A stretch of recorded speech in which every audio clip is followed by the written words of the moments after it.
Hello everyone, তোমার সবাই কেমন আছে? আশা করছি ভালো আছো। আমি খুব ভালো আছি। তো আজকে সারাদিন কী কী করলাম সেটাই তোমার সাথে শেয়ার করবো। তো অনেকক্ষণ আগেই উঠে গেছি, তো বাড়ির সব কাজ করা হয়েছে, তো বিছানাটাই গোছানো বাকি ছিল, তো সেটাই গুছিয়ে নেবো। তো চলো বিছানাটা গুছিয়ে নিই। তো দেখো আমার বিছানা গোছানো হয়ে গেছে। তারপরে আমি নিয়ম মতন যে ওষুধটা খাই সকালে উঠে খালি পেটে, তো সেটাই আজকে খেয়ে নেবো। তো খেয়ে নিয়েছি।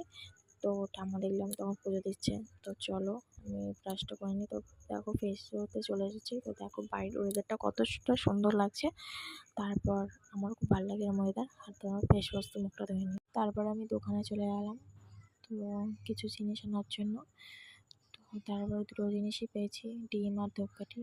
তো আরেকটা দোকানে গিয়ে বাড়ি থেকে আসলাম।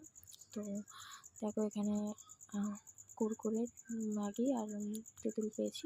তো এবার ম্যাগিটা করেও নিয়ে চলে এসেছি। তো কেমন হয়েছে ম্যাগিটা জানিও। আর দেখো হালকা হালকা ঝিরঝির করে বৃষ্টি হচ্ছে। আমার তো খুব ভালো লাগে এই ওয়েদার। তো দেখো আমার এখানে তো কয়েকটা রেন লিলি ফুটেছে, আর এখানে কয়েকটা ফুল ফুটেছে। তো দেখো ঘরটা আর কি অবস্থা হয়ে গেছে, জোরে জোরে বৃষ্টি পড়ছিল। তারপরে দুপুরে রান্না করতে চলে এসেছি গরম জল করে। তারপরে আমি যে নারকেল কোড়াটার মধ্যে দিয়ে দিলাম। তারপর ভালো করে নেড়ে ঢাকা দিয়ে রাখলাম। তো এখানে কড়াই আমি গরম করার জন্য তেল দিয়ে দিলাম, তেলটা। তো তারপরে চিংড়ি মাছগুলো আস্তে আস্তে ভেজে নেব। সব চিংড়ি মাছগুলো ভেজে নেব লাল লাল করে। তো তারপরে তুলে রাখতে হবে।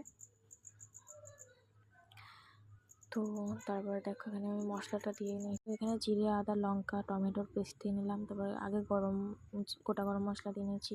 তারপর লঙ্কার গুঁড়ো দিয়ে নিতে হবে, নুন হলুদ দিয়ে নিতে হবে। তারপরে দুধটা দিয়ে তারপর চিংড়ি মাছগুলো নামিয়ে দিতে হবে। তো এইভাবে রান্নাটা করতে হবে। তো আজকের ভিডিও আমি এখানে শেষ করছি। দেখা হচ্ছে নেক্সট ভিডিও। টাটা।